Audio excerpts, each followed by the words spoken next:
Hi, this is Bobby Klein. I'm the translator and the interpreter of the I Ching. This is a New Earth I Ching, easy to understand, easy to put to use. It's an oracle, 3,000 years of wisdom wrapped up in this. So sit back, take a breath. If you've got a question in your mind, ask it. If not, just hang in and you'll get some answers. And that's what this is all about. The I Ching, they say, is the book of change, and it is, but it's also the book of answers. All right. Tune in. Drop in. You're home. Yeah.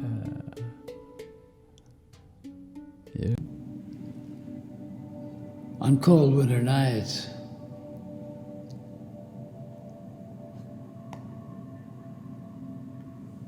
a fire while laughing with friends warms body and bones. No doubt about that. Sometimes you gotta have your bones warmed. Yeah. Been a wonderful time, wonderful adventure coming up here. I'll be up in the mountains and feel those cold winds. I'll get away for a while and change the scenery. It's important, you know. It's so important to go and see things you haven't seen before, you know, and feeling yourself in places that you've never been. And that's how you find out about yourself. Man, that is discovery for me. You know, how long has it been since I really walked in the winter, walked in the snow, and then it opens you up. And it is this wonderful human adventure that we all share in the most beautiful, beautiful way. Well, I'm sending you all the love that I can possibly muster up here and thinking about you and thinking about you. So this week, we come to the Gua for this week, the section for this week, number 23, Po, splitting apart. Splitting apart. You know, things come together and things split apart. And that's part of the way it goes, and that's part of the way that it happens. And that's where we are tonight.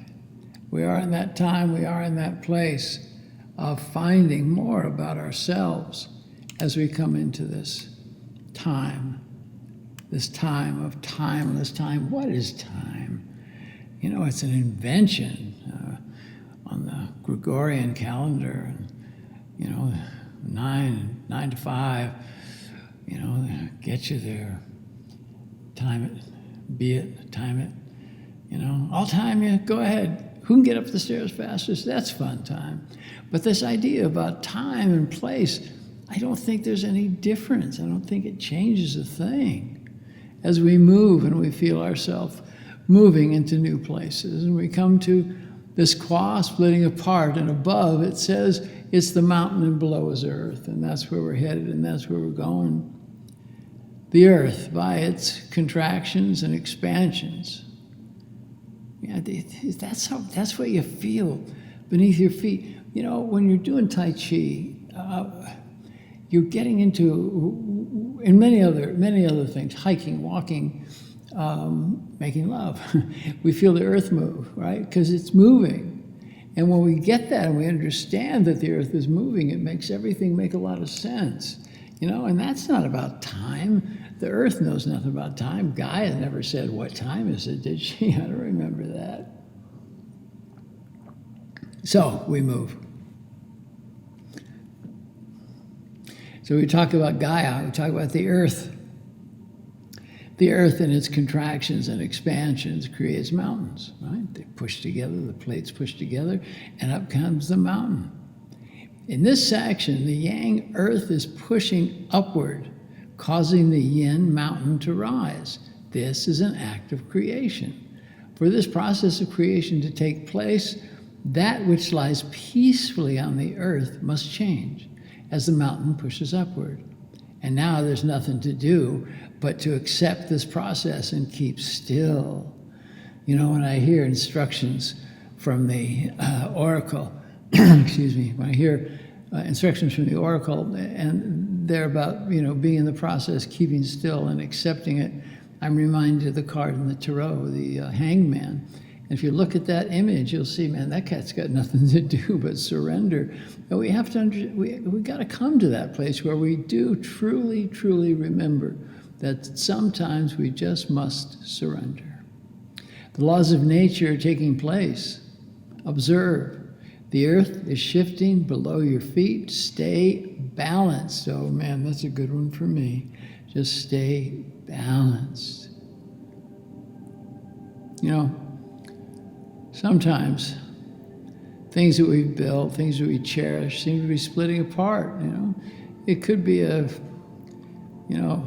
feeling about ourself, our feeling about our talent. It could be a relationship. And if you look at it, it's not really the project, not really the situation, or should the relationship be abandoned? That's not the idea. It is that you should keep still and take no outward action as the current change unfolds. Okay, well, now some people have already made some decisions that this has got to happen, and that's cool. That's part of it. That's part of what we're saying. That's part of what we're going ahead with, is this idea that things are changing. But man, when they're changing, if you think you're going to jump into it, don't think about abandoning it. Just keep still, and things will unfold. Yeah. Will it help you with your decision? Absolutely, because then you come into your inner wisdom. This section, the squaw, is teaching us a lesson in letting go. It might be a career path, it might be a relationship, it could be some project that you've been working on or some aspect of your inner journey. It may be something you've cared for, praying that it would come to fruition. And in letting go of attachments, patterns, recognize them for what they are, and then create a new path, then create a new direction, right? That's so important. We get frustrated and we want things to be there. We want things to change. We want them to be the way that they were. And that just will get boring, I promise you. It looks from the outside like a project that you're in or your relationship is not adhering to the time frame that you had in mind for it. Well, get over it. This is what you must come to the place where you take no outward action, not now. Projects and relationships, they have their own timing. Good has its own timing, bad has its own timing. We can't change it. We cannot change the river. We cannot change the direction of the river. I'm reminded of the Gestalt prayer. It's about relationships, but it says, it's about expectation. It says, I'm not in this life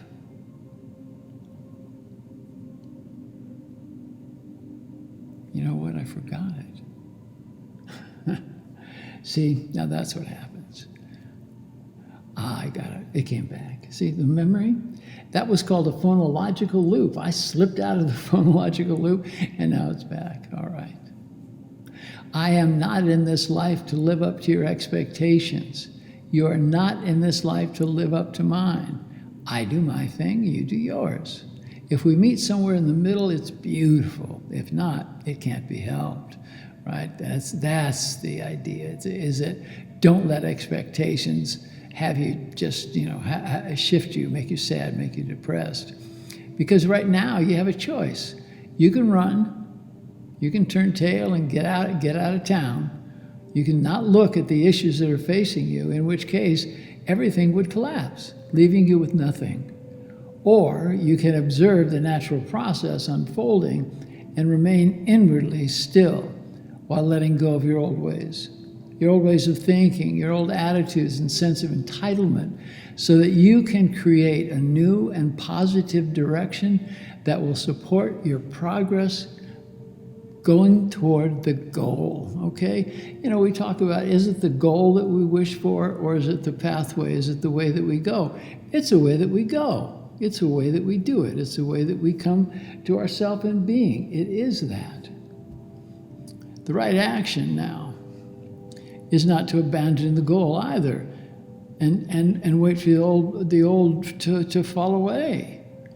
That's not what it's about. It is rather to recognize your prejudices, your judgments, and let them go. Simply put, cool your jets, relax your mind, right? Just, and do it. Now it's so important to examine our prejudices and see what they're built on, and you're going to find that they're built on a weak platform. And judgment, you know what judgment will do. You got to come into the place where you say, okay, I am judging this, that, him, her, whatever it is. And then deconstruct it. And you're going to see there's nothing holding it up. And what do you get once you do that? You get freedom. You get your mind to be able to work in ways that it hasn't worked in a long time. That's the time, you see. That's the time. When you look honestly into the very heart of your present feelings, your present behavior, you will most likely find that you've been influenced by doubt and by fear. Okay, that's what happens when you open this up. Your influences are doubt and fear. Look, if you're judging somebody, there's fear or doubt, right? For sure. Or if you feel prejudice, you don't like this person because of something that makes them up. You don't like a certain process, whatever it is. It's fear, it's doubt and fear. Look, no doubt there are obstacles, for sure. But by keeping still, enhancing your spirit life, then you can move forward, right? Maybe you do it by meditation. For sure, you do it by cultivating loving kindness toward all. That's where you'll find the freedom that will later allow you to fully engage on a new or refreshed level. In this way, you'll be able to complete the work that brings abundance and peace of mind and desire. Excuse me again. But, so, I talk about desire, and so many ideas about religion or processes that say, oh, be free of desire. Desire is bad. Let go of desire, don't have desire. I can't figure that out. I mean, we do have desires. If our desire is peace of mind, that's good. If it's abundance and within bounds, that really is good because it gives you action, makes you wake up in certain ways. We talked about the mountain, okay? The mountain rests on the earth. Its foundation is broad and strong. The old is falling away. That's what happens with mountains, you see. The old goes away, and what does it do? It leaves the mountain with renewed strength and new resolve, and that's what will happen with you. In everything, there's cycles. There's increase, there's decrease, there's birth, there's death, there's fullness, there's emptiness, there's yin, there's yang.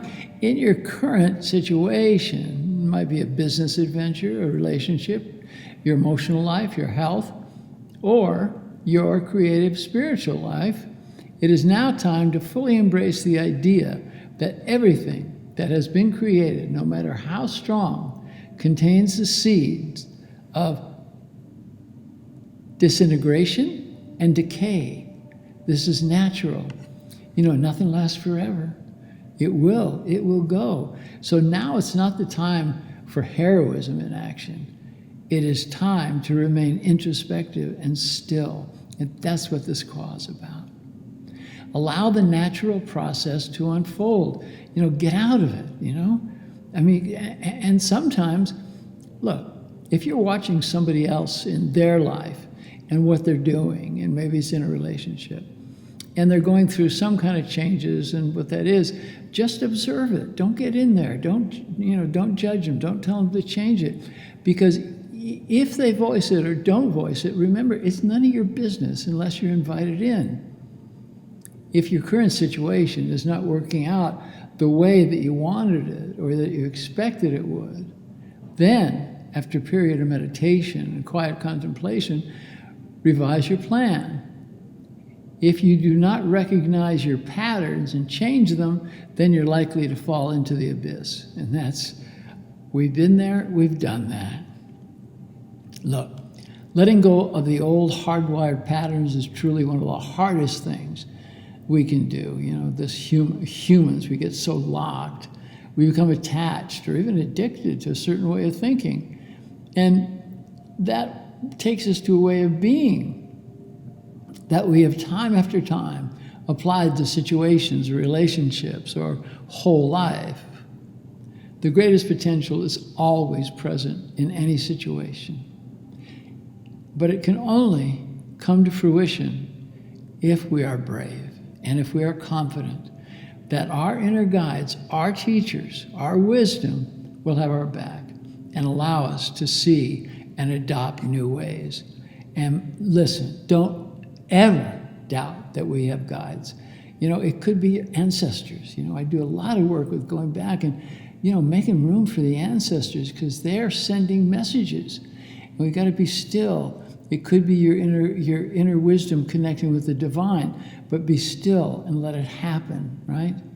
We so often try to think our way through obstacles or difficulties, building a clever plan to keep something going. The inner critic, the coyote, the ego, would have us stay with the old ways by throwing doubt and fear at us. But if you do hold on to old, egotistical, and ineffective patterns, you're going to be in danger. You see, it keeps you from coming into balance with who it is that you are, balance with your authenticity. It's simple. It's the natural way that you must let happen. In this hexagram, we're told to make a new blueprint of the situation at hand. Once the old ways of thinking and reacting are released, we'll be ready to take that fresh approach. Recently, I met a lovely young woman that I ended up working with, and her father was dying. He was in the advanced stages of Alzheimer's, and his body was given out. She and her sister were holding on to him for dear life. Her family patterns in this situation was grasp on as tightly as they could. And they were begging him, don't die, Papa, don't die. No matter what, they didn't consider that it was time. As a result, he did. He continued to hold on until they finally, with great bravery and great effort and great love, changed their way of thinking, knowing that they had to consciously let him go. She told me that she laid her head on his shoulders, told him how much she loved him, and that he could go. And right then, he took his last breath. I mean, you can imagine what it was like. And with no judgment, they both let go. And at that moment, they became free. And that's the way it can be with you, with a relationship, with an illness, with a job, if you do let go. And when you do, where do you go? Once you let go, well, you go to grief. And then you go into the place where you do grieve and allow yourself to grieve, because that's the kind of final way in this stack of emotions that eventually that does let us free. And grief can be joyful, it can be sad, it can be hard, it can be easy, but it's necessary because our mind, body, spirit just waits for it. It's only by doing this release that we will be free to find our true path, the one that leads to love and abundance and peace of mind. Not a bad payoff, right? Look, we've seen lots of fires going through the forests in unprecedented ways, and it destroys almost everything in its path. But it also is releasing seeds that will grow only after everything has been consumed and destroyed. So it is in every act of letting go, there's a seed that will grow and become something wonderful and something surprising. It's not cowardly, see, to be in contemplation and do nothing. In fact, this is strength, this is wisdom. As you go into these next days, practice being still. In that stillness, look at old patterns, old thoughts, and old behaviors, and be that mountain. Feel your solid place on the earth. From this vantage, you're going to draw great strength. Trust that through change, through stillness, the correct way will be revealed. Come to creating a new ritual. Include meditation, dance, song, whatever it is, but make a new ritual, a joyful ritual. Even if there's some people who says, I can't meditate. I can't dance. I can't sing very well. Just do it. Look, it doesn't matter. You know, that I love the expression, dance like you do when nobody's watching.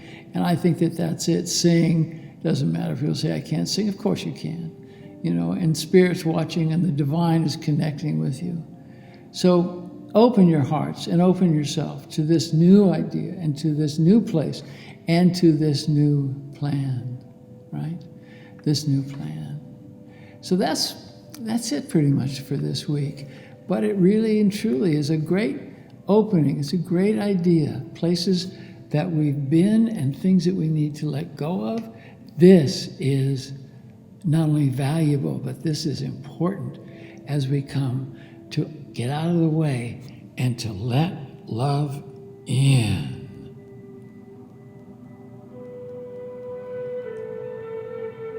On cold winter nights, a fire while laughing with friends warms body and bones. Yeah. It's been quite a wonderful adventure this few weeks up here in the Berkshires. Great people around and meeting new people.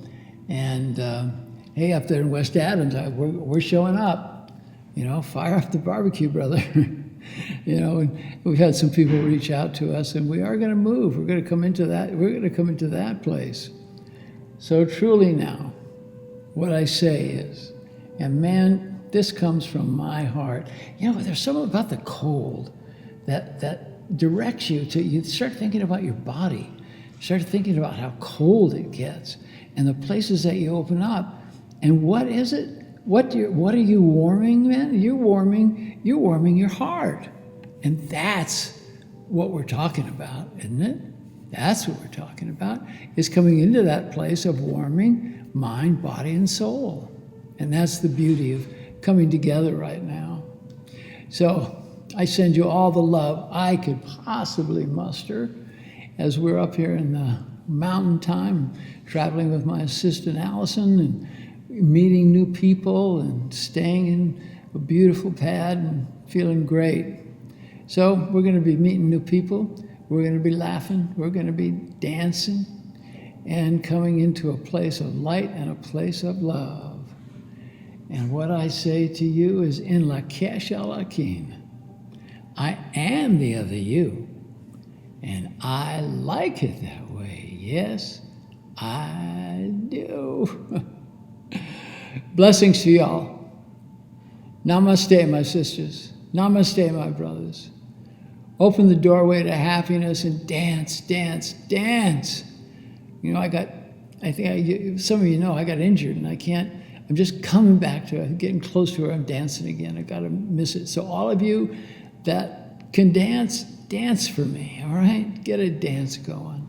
Laugh and sing and be who you are. These are the best of times and the worst of times. You know, that's, certainly not my line, but it's a good one. All right, I send you more and more love, and I say it again. In Lakesh Alakin, I am the other you. And I like it that way. Yes, I do.